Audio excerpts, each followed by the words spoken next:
cave videos. My energy bill dropped from $150 to $50 by doing this. This is such a scam, dude. Stop. Shout out Chillin' Scares, though. Goated YouTube channel, not gonna lie. 5 most disturbing diving videos. For 2019, a 40-year-old Steve... Don't you just like how matter-of-fact straight into business he is? There's no beating around the bush. As soon as the video starts, he's just already in it.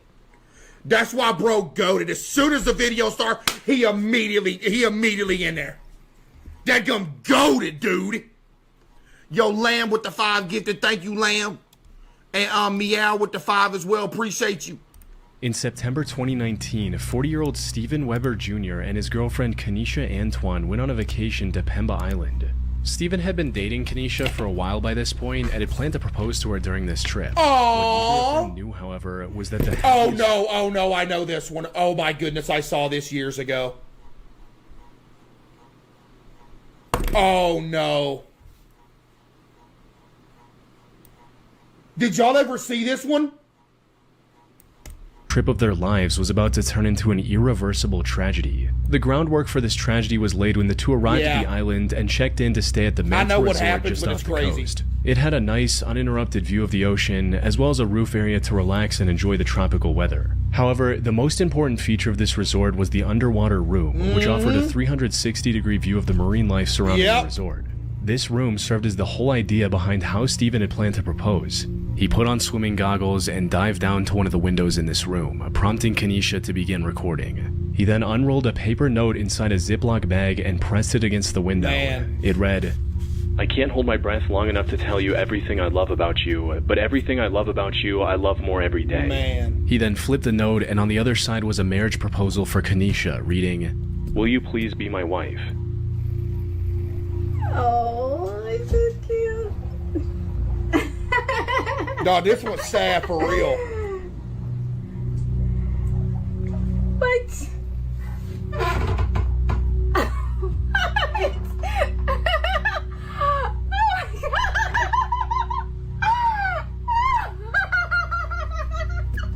Chat, did y'all ever see this? He'd also showed the wedding ring he'd brought for this occasion before swimming up to hear Kanisha's response. At this point, Kanisha stopped recording and rushed to the surface floor, eager to give her answer. But once she looked outside, instead of a smiling Stephen, she saw nothing. Stephen was nowhere to be seen. Kanisha climbed the roof, hoping he might have been up there. Unfortunately, there were no signs of Stephen anywhere. He had vanished somewhere between showing her the ring and swimming up to the surface. After understanding the full gravity of the situation, dude, I remember seeing this one years ago. I was like, bro, no way, that's messed up, dude. She called for help, with several locals rushing to her aid. Unfortunately, it took some time to find Stephen. He was floating in the water, and by that point, it was already too late. Some resort workers tried to revive him with CPR, however, it wasn't effective. Stephen had miscalculated how long he could hold his breath underwater and drowned before he could reach the surface. You can even see his hand shaking as he holds the ring near the end of the video. Shout out to Brodo. I wouldn't even be able to make it down there on one breath hold. I don't understand how people hold their breath so long. I literally can't. Bro, especially if I'm swimming or something. If I'm swimming, dude, I feel like I can't hold my breath for like 10 seconds. I'll be about to pass out. Body desperately telling him he needs air now. But in an effort to get his point across and make the moment that much more special, he ignores this, and unfortunately pays the ultimate price. R.I.P. Mini Joe is a YouTube channel that occasionally posted travel videos up until 3 years ago. Most of these were typical travel vlogs showcasing the hosts of different expeditions around the world. However, out of the roughly 30 videos they've uploaded, one stands out for just how disturbing it is. This video contains a collection of footage Joe and his friends captured while doing technical dives in the Blue Hole in Dahab, Egypt. Oh no! Which is often considered the deadliest diving spot in the world. There are a few conflicting reports on the total number, but most people agree that somewhere between 130 and 200 divers have met their end while trying to reach its depths. That is an average of 8 lives lost per year, and unfortunately, the total is still going up. What's worse is that the remains of many victims are... Yo, 5,000 bits from Please Read My Bits. Hey, Case, love your streams. I watch them every day. Congrats on winning Gamer of the Year. Today's my 18th birthday. Could you, wish you happy birthday? Yo, happy 18th birthday, Alex. Chat, tell Alex happy 18th birthday, by the way. Happy 18th birthday, Alex. Thank you. W. Alex, for real. Happy 18th birthday, Alex. Thank you. Wait, what? New Schoolboy Runaway game coming in 2026. It's called Schoolboy Outdoors. Yeah, I knew it was called that. I don't know exactly when it's coming out. Dude, by the way, we need an update for I'm done talking about Quarantine Zone, but we do. But give us something, man. Just drop the game. Never recovered, which is exactly what made Mini Joe's video so unsettling. Their dive started off like any other, but as they descended deeper, they came across the tanks, lines, and suits of those who came before and never made it back. Some of the remains were wedged into narrow crevices on the ocean floor, hinting at what might have gone wrong for them. Most were also taken over by the environment, suggesting they might have been down there for years. What? These encounters served as a constant reminder of the true danger of technical diving. Divers often have to carry multiple heavy tanks before they can even begin the descent. Anonymous with the 5. Then, once they're in the water, they have to constantly monitor their oxygen levels while also staying aware of their surroundings. Things only become more dangerous the deeper they dive, where even a moment's distraction can quickly turn fatal. However, all of this is true for any dive, regardless of the location. What makes the Dahab Blue Hole even more dangerous is the false sense of security it provides. Blue holes, for those who don't know, are like vertical caves in oceans that go a lot deeper than the surrounding ocean floor. And the one in Dahab, Egypt is an even more extreme version of that. One of the biggest contributors to its deadliness is its depth of about 426 feet, or around 130 meters, which isn't very apparent from the surface. It's also an almost vertical drop to the bottom. This catches many new divers off guard, causing them to miscalculate their gas levels and tragically become Goober in the chat said, "I'm not scared of the sea."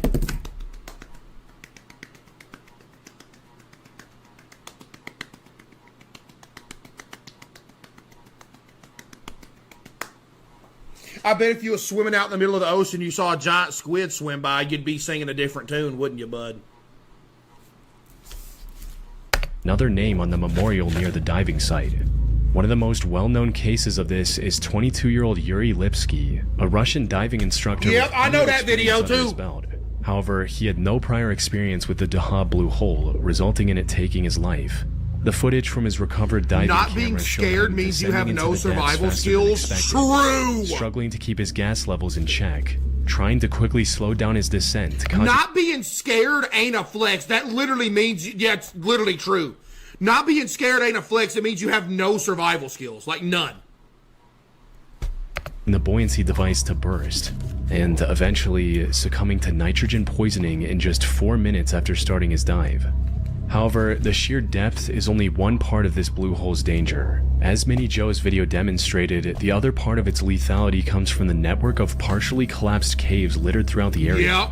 They promise incredible views and look like prime diving spots at first glance. But in all reality, they are deceptively difficult to navigate through. Narrow passages and jagged rocks are everywhere. A single mistake can leave a technical diver stuck in one of these caverns with no way out until their gas tanks inevitably run out. The terrain also makes recovery extremely difficult, and many families of the fallen often opt to just leave their loved ones down there so as not to endanger even more lives in recovery attempts. Yep. Which explains why Joe came across so many diving suits in his video. Yep. Man, golly, man. Chevy Silverado. Man. The best from day one. In July 2016, a diver named Jacob Childs went on a group diving trip off the coast of southeast Queensland, Australia. The boat stopped roughly 35 miles or about 56 kilometers Yo, off that's the crazy. I just got hit with an ad on this video. Y'all about to get hit with an ad in 20 seconds. coast, and Jacob was the second to last person to dive. However, a minute after entering the water, the diving line slipped out of his hand. He thought he could swim back to the boat and start over, but as he got closer, he was shocked to realize the rope had been pulled in. And before he could think of what to do next, a strong current swept the ocean's surface and separated him from the boat. To make matters worse, the captain of the boat also sped off to go fishing while everyone was diving. By the time the other divers got back to the boat and realized Jacob was missing, he was already completely out of their view, leaving him stranded in the middle of the ocean 35 miles from the nearest piece of land. That said, the distance from land was the least of Jacob's worries at that moment. For starters, the water around him was nearly 20 degrees Celsius, which is about 68 degrees Fahrenheit. This wasn't nearly cold enough to make him freeze up and pass out immediately, but it was cold enough to slowly sap away his body heat, making him more susceptible to hypothermia and exhaustion with every passing minute.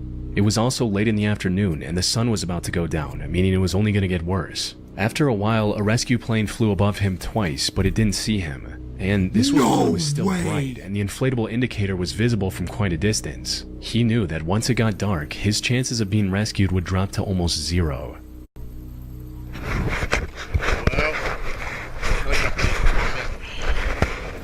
The sun's going down. How'd the plane not see him? What are you doing, airplane? Nothing.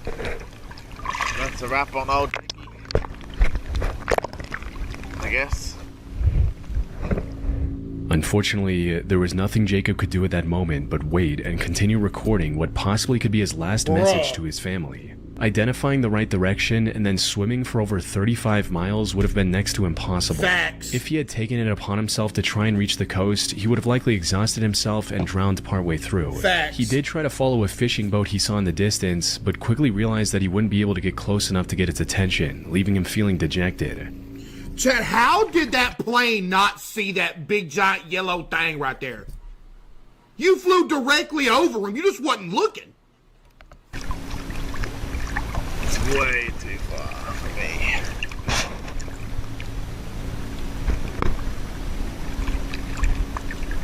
It'd be like 15, 16 meters now.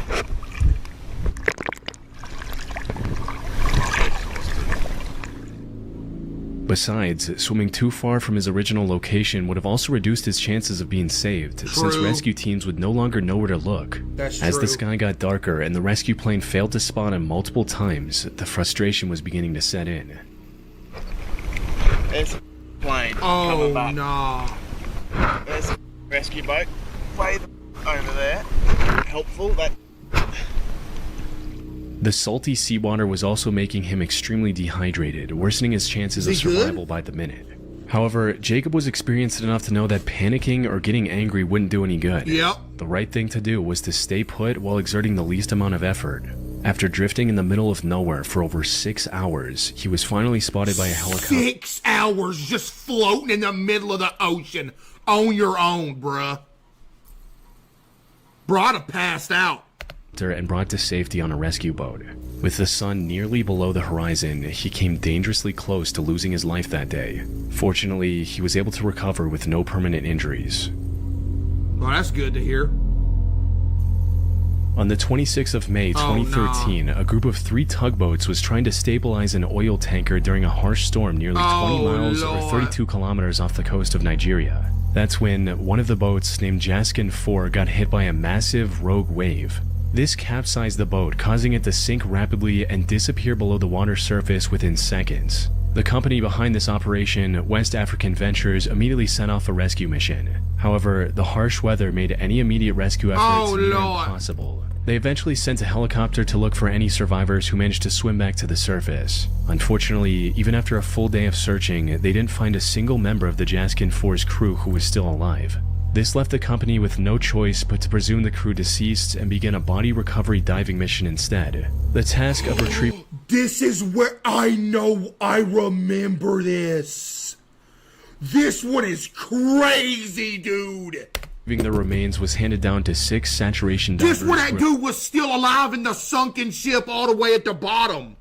Laying underwater oil pipes nearby. The only reason they were chosen for the task was because they were the closest to the site of the incident. Still, it took them around a day to reach the site and begin looking for Jaskin 4. The harsh waves had shifted its position significantly from where it capsized, causing even more time lost before the retrieval mission could begin. Unfortunately, that was far from the only hurdle the rescue divers would face on this mission. Once they located the Jaskin 4 and dove down to it, they discovered that the boat had turned upside down. It was now resting on its primary mast, which could collapse at any time. Yep. Due to significant pirate activity in that area, all of the Jaskin 4's entrances were also locked shut, forcing the divers to use specialized underwater torches just to gain access. Sadly, their assumption turned out to be correct. By the afternoon of the 28th of May, 2 days after Jaskin 4 had sunk, the rescue team managed to recover the remains of 4 crew members. 2 days after. Though 2 were still missing. But just as all hope seemed lost, one of the divers, named Tony Walker, made an incredible discovery. For some context, Tony was being instructed on what to do by his supervisor, Colby Veritz, from the surface. Tony was also inhaling a gas mixture which was partially helium, making his voice higher. While looking around the upside-down boat, he came across what looked like a human hand. He assumed it belonged to yet another fallen crew member. Yeah. But to his surprise, the hand moved and grabbed him back. Dude.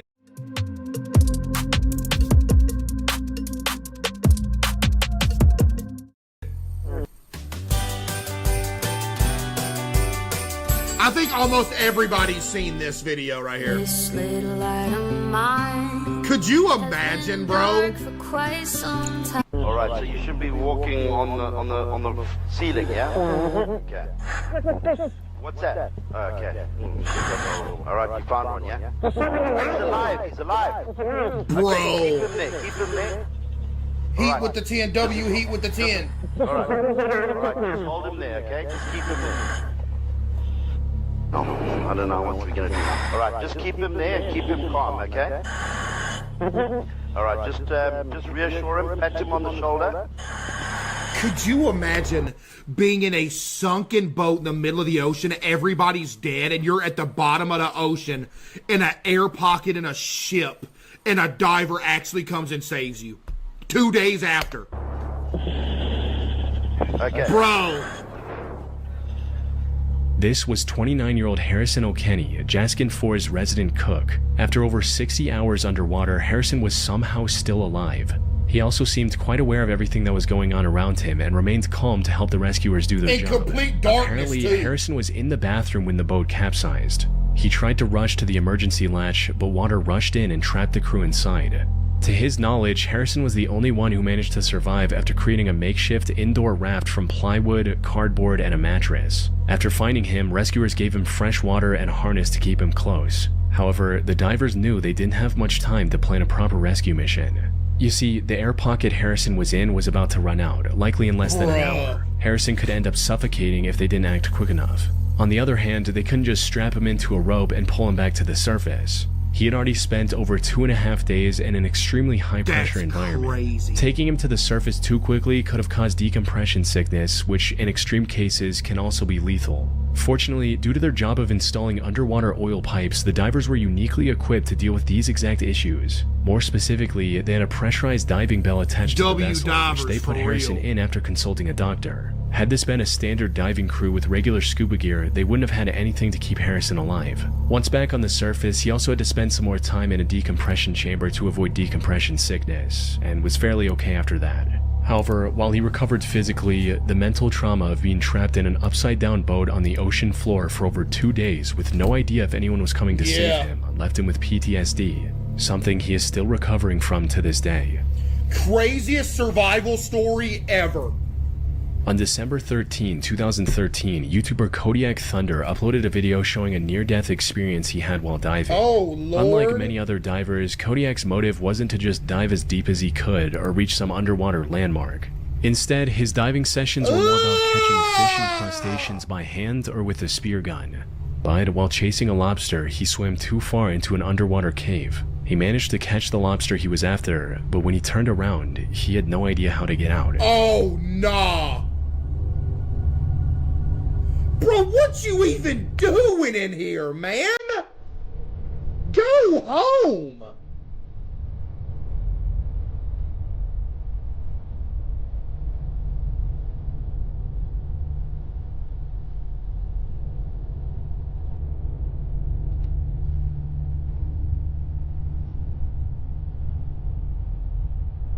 This is what hunger does to someone. Buddy, someone who's hungry doesn't have the money for diving equipment to go hunt lobsters in the bottom of the ocean.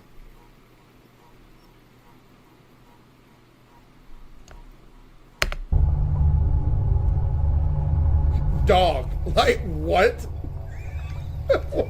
What? Fortunately, after swimming around in the cave for a few minutes, he was able to find the exit and swim out without any trouble. However, this was incredibly lucky. The thing is, diving on its own is incredibly dangerous. True. A single distraction can quickly spiral into an irreversible tragedy. True, I know. I've But been diving. unless they're very deep, divers at least have the option to just swim up to the surface and wait for rescue. Though, not with cave diving. One of the primary hazards in a cave is the environment itself. Unlike the open ocean, many underwater caves have there's soot on the wall, so if you kick up soot from the wall, you can't find your way out. floors covered in extremely fine silt. A poorly controlled fin kick or even the exhaust bubbles from a regulator hitting the ceiling can dislodge this sediment.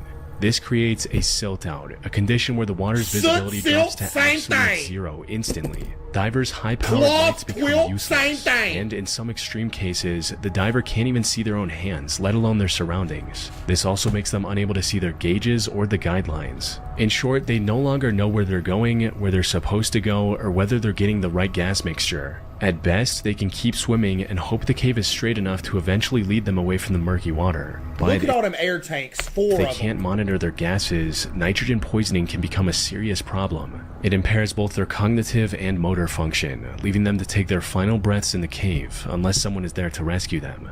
Even then, rescue isn't always an option. Many underwater caves are extremely narrow, and with tanks and other essential gear, navigating these tight spaces becomes even harder. In most cases, there isn't even enough room to turn around, so if one diver passes out, the others can get trapped behind them and lose their lives there as well. One of the most well-known cases of this exact scenario happened on February 6, 2014, when a team of 5 Finnish cavers visited Norway to go cave diving through Plura Cave. All 5 of them were veteran cave divers and knew exactly what they were doing. They even had mapped out the exact route they planned to follow. Oh my goodness, why? Dude, why?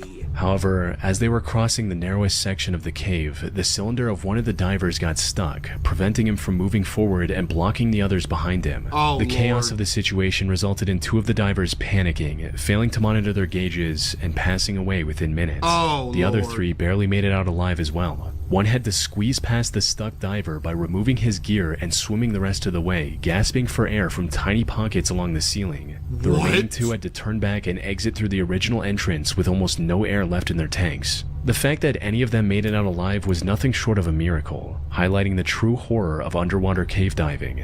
Because when things go even slightly wrong during a cave dive, even the most experienced and well-prepared divers can struggle to survive. W video.